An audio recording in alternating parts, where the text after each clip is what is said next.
അസ്സലാമു അലൈക്കും വറഹ്മത്തുള്ളാഹി വബറകാതുഹു.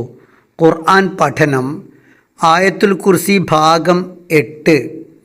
അള്ളാഹുവിൻ്റെ അധികാരത്തിൻ്റെ വ്യാപ്തി. ബിസ്മില്ലാഹിർ റഹ്മാനിർ റഹീം. അൽഹംദുലില്ലാഹി റബ്ബിൽ ആലമീൻ. അസ്സലാത്തു വസ്സലാമു അലാ റസൂലിഹിൽ അമീൻ വഅലാ ആലിഹി വസഹ്ബി അജ്മഈൻ. വസിഅ കുർസിയുഹു സമാവാതി വൽ അർള്.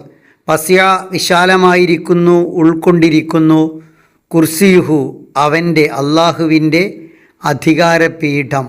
അസ്സമാവാത്തി ആകാശങ്ങളെയും വൽ അർള് ഭൂമിയെയും.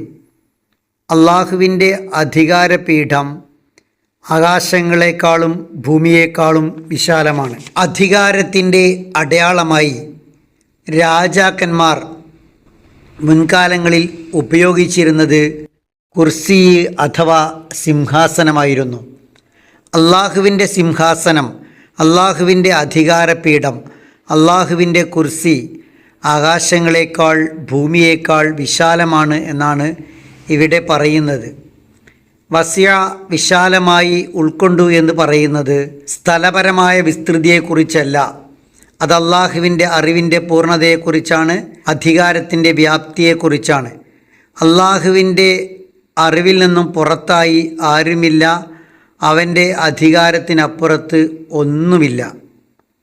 അള്ളാഹുവിൻ്റെ കുർസിയിനെ, അധികാരത്തെ, അറിവിനെ അപേക്ഷിച്ച് ആകാശഭൂമികൾ എത്രയോ ചെറുതാണ്.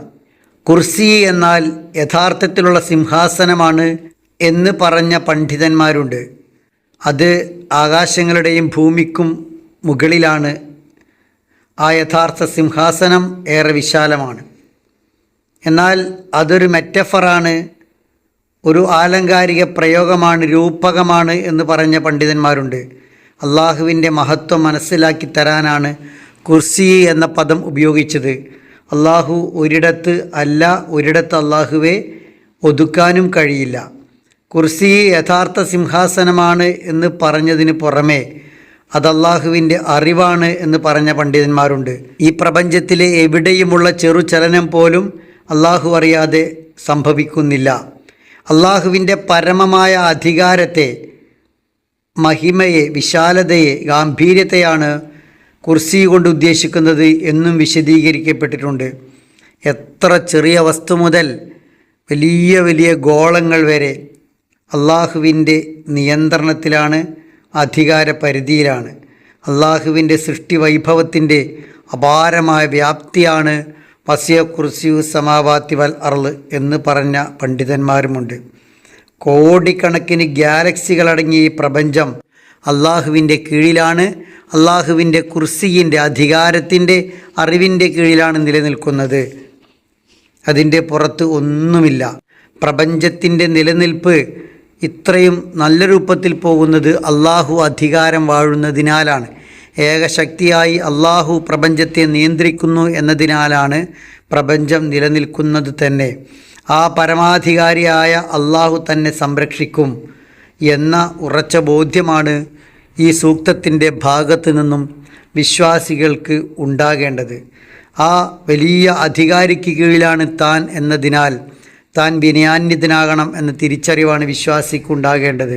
സർവത്തിൻ്റെയും അധികാരം വാഴുന്ന അള്ളാഹുവാണ് തൻ്റെ നിയന്ത്രകൻ എന്നതിനാൽ താൻ ഒന്നിനെയും ഭയക്കേണ്ടതില്ല, അവനെ മാത്രം ഭയന്നാൽ മതി എന്ന ചിന്തയാണ് ഒരു സത്യവിശ്വാസിക്ക് ഉണ്ടാകേണ്ടത്.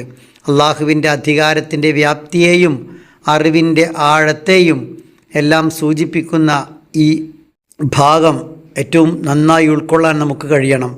നമ്മെ അമ്പരപ്പിക്കുന്ന ശക്തികളായ ഭൂമിയും ആകാശങ്ങളുമൊക്കെ അള്ളാഹുവിൻ്റെ അധികാരത്തിൻ്റെ പിന്നിൽ എത്രയോ താഴെയാണ്. അങ്ങനെയാണ് അള്ളാഹുവെ മനസ്സിലാക്കേണ്ടത്.